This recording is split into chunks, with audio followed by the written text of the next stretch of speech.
Hello my student, class physics chapter हो गया kinetic theory of gases and gas molecules gas law. JEE में 2019 के लिए ये आया था क्वेश्चन 12 अप्रैल शिफ्ट 2 में, और ये सीरीज चल रहा है application with concept series AWCS JEE Main का 2023 और 2024 दोनों के लिए अप्लीकेबल है। इस क्वेश्चंस को पहले अपने बनाने का कोशिश कीजिए, नहीं बने तो जो एनालिसिस दे दे रहे हैं, सोल्यूशन दे दे रहे हैं, उसके हेल्प लेकर के देखिएगा कि क्यों नहीं बना। तो यहाँ पर देखिए जो दिया है उससे देखा जाए, लिखता है डायटोमिक गैस। इसका मतलब ये हो गया, इसमें डिग्री फ्रीडम 5 हो गया क्योंकि रिजिड मॉलिक्यूल लिखा है। अगर ये रिजिड मॉलिक्यूल नहीं रहता तो डिग्री फ्रीडम 7 भी हो सकता है। और क्यों होता है पता लगाइए, कमेंट बॉक्स में दीजिएगा इसका आंसर। और जो वर्क डन है वो 10 जूल कर रहा है।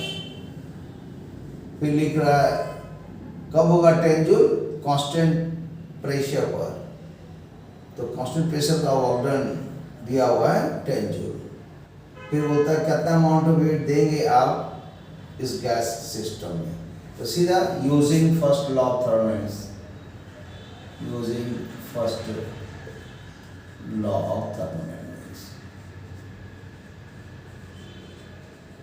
जहां कहीं भी क्वेश्चंस में वर्क आ जाए, कांस्टेंट प्रेशर, कांस्टेंट वॉल्यूम, कुछ भी प्रोसेस का नाम आ जाए, हीट एनर्जी पूछ रहा है, तो वर्ड को देख करके ही मतलब क्वेश्चन को समझा जाता है कि उसमें क्या कॉन्सेप्ट लगेगा।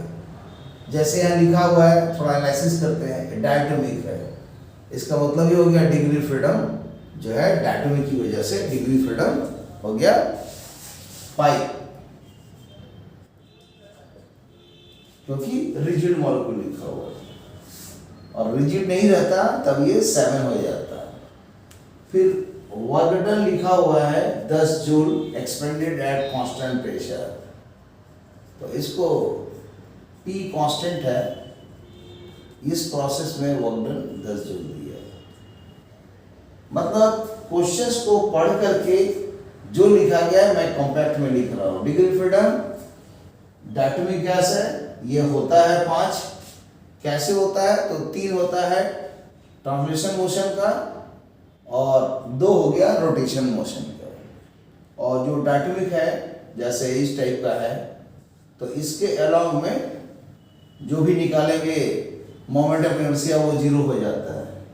और जब इसका रोटेशनल काइनेटिक एनर्जी निकालेंगे हाफ आई ओमेगा स्क्वायर, तो वो 0 होगा। इसका डिग्री फ्रीडम 3 + 2 5 होगा।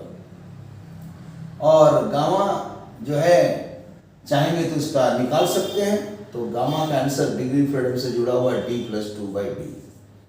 जहाँ गामा देगा D निकलेगा, D देगा तो गामा निकलेगा। और यहाँ दिया हुआ है फिर कि कितना अमाउंट ऑफ हीट एब्जॉर्ब करेगा गैस सिस्टम। इसका मतलब वो पूछ रहा है डेल्टा क्यू, ये क्या है। तो क्वेश्चंस को जो लिटरेचर में लिखा है उसको देख करके क्या क्या दिया है वो फटाफट लिखना चाहिए क्वेश्चंस में, ठीक है।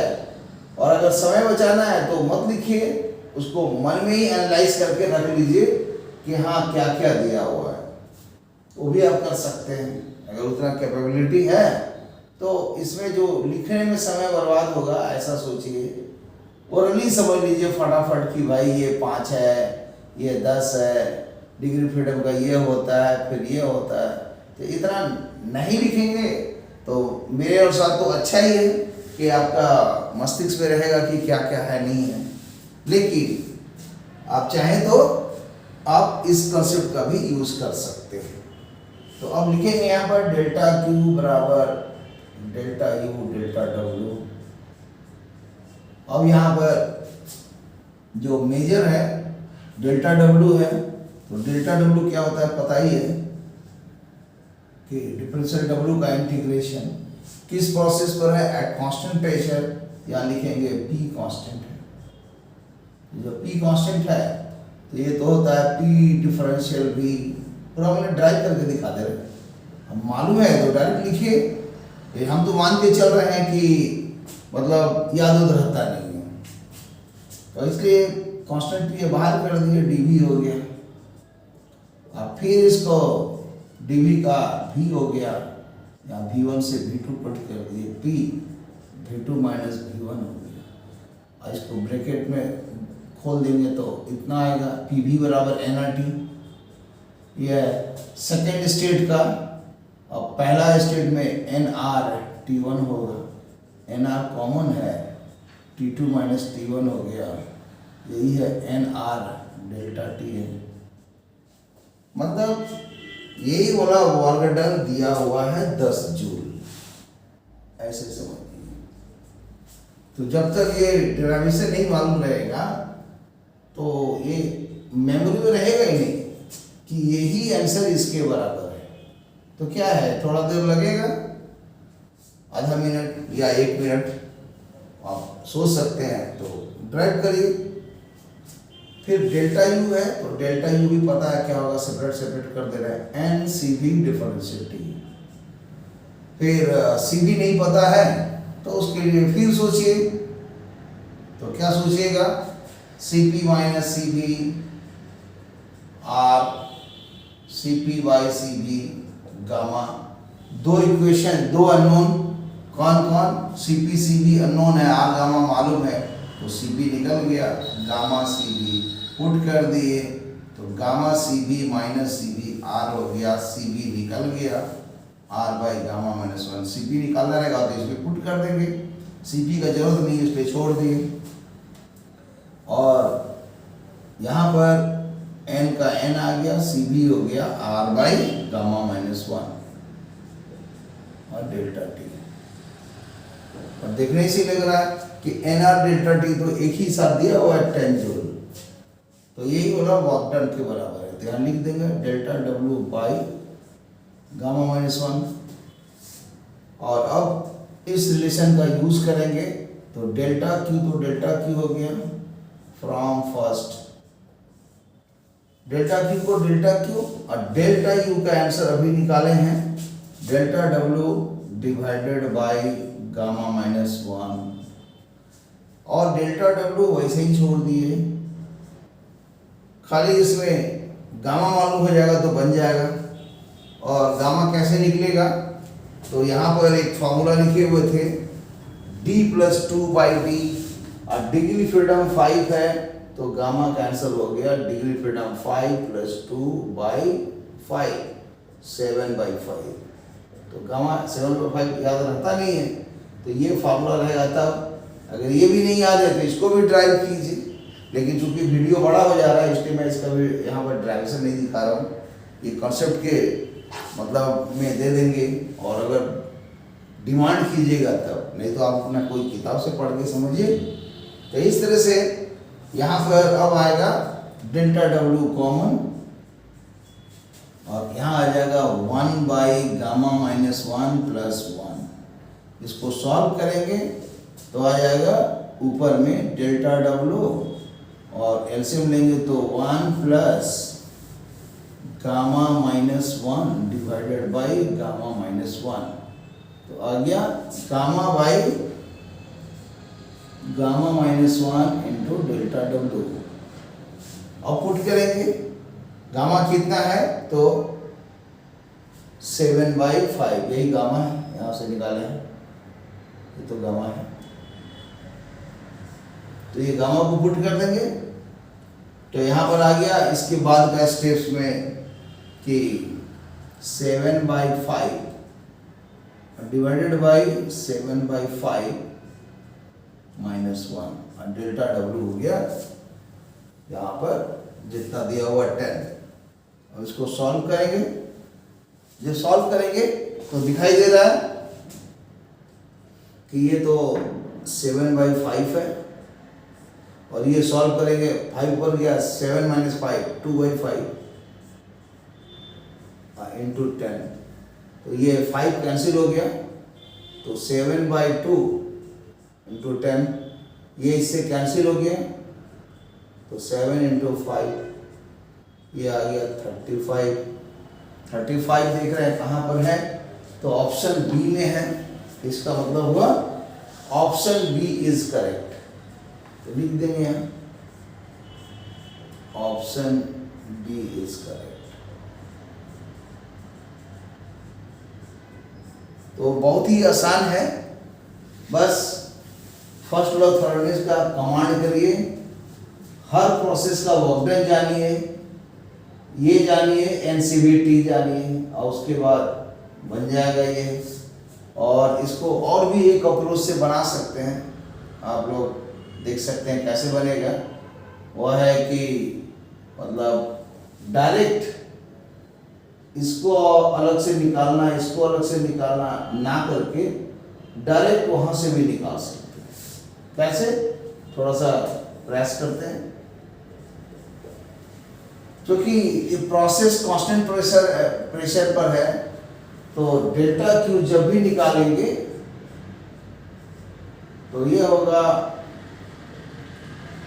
एन और सी डेल्टा टी। लेकिन प्रोसेस देखना पड़ेगा, अगर कांस्टेंट वॉल्यूम होता है ये, तब यहां लिखते हम लोग सी बी। कांस्टेंट टेम्परेचर होता है आइसोथर्मल, तब लिखते सी टी। एडियाबेटिक होता तो यहाँ एडियाबेटिक लिखते, पॉलीट्रॉपिक होता तो पॉलीट्रॉपिक। मतलब जो प्रोसेस है उसी का मोलर स्पेसिफिक हीट पुट करते। तो यहाँ पर कौन है, कांस्टेंट प्रेशर पर है, तो लिख देते सीपी डेल्टा टी। और सीपी अब यहाँ जो ड्राइव किए थे, इसी ड्राइव में देखिए तो क्या है, सीबी तो निकल गया इस दो इक्वेशन से, तो सीपी कैसे होगा, गामा सीबी। तो गामा का गामा है, सीबी का जगह R by gamma minus one, मतलब gamma by gamma minus one into R. This is the value of the CP.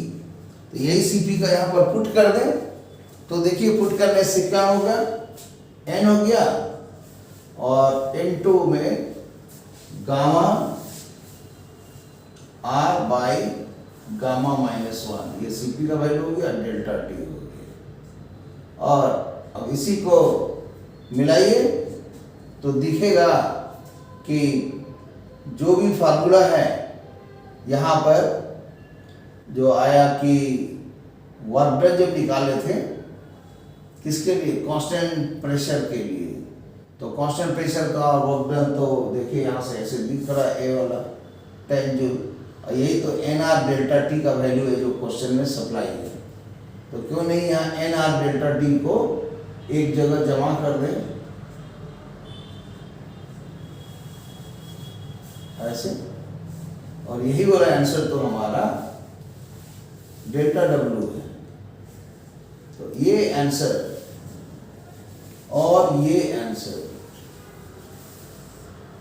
एक ही तो आया, एक ही आया। इस डायरेक्शन के साथ हमने यहाँ क्या किया, अलग से निकाला इसको जो यहाँ था, फिर ये वाला निकाले, फिर इसको ऐड किए, तो फाइनली वही आ रहा है जो डायरेक्ट इस स्टेप से कर दिए। लेकिन इसको बनाने के लिए हमको चाहिए था आंसर्स एन कितना है, सीपी कितना है, डेल्टा टी है कितना, नहीं है तो आगे बढ़ गए, यहाँ आए तो पता चला कि ना एन है ना डेल्टा टी है। लेकिन यहाँ देखिए कि वर्क डन दिया हुआ है, वही तो answer n R delta T के बराबर है, तो उसको यहाँ मैनेज करके लिख दिए, और गामा गामा एन हो गया। और चूंकि ये डायटोमिक है तो उसका गामा याद नहीं है, तो गामा डिग्री फ्रीडम से ये रिलेशन है, डिग्री फ्रीडम डायटोमिक का 5 होता है, तो वहाँ से 7.5 निकला, फिर यहाँ पुट करिए चाहे इसे पुट कीजिए, बन गया। तो okay, thank you for watching the video. और इस वीडियो को पूरा देखिए कि कैसे है, ताकि हम हट जा रहे हैं तो देखिए आराम से, ताकि दिखेगा पूरे स्क्रीन पर कि क्या क्या कैलकुलेशंस किया हुआ है, तो अच्छा रहता है। नहीं तो क्या होता है, सामने में रहने से सारा वीडियो हाइड हो जाता है, पता नहीं चलता क्या लिखा हुआ नहीं लिखा हुआ। तो okay, thank you for watching the video. और जेई में जे एडवांस के लिए अच्छा खासा 360 वीडियो डाला हुआ है, और वो वीडियो को आप प्रैक्टिस कीजिए और खूब बनाइए, और जेई में जे एडवांस और कॉन्सेप्ट सब इसमें डाला हुआ है, और उसका अभ्यास करने से अपने आप लेवल इंप्रूव हो जाएगा। Okay, thank you for watching the video. Okay, फिर मिलते हैं नेक्स्ट वीडियो में, बाय।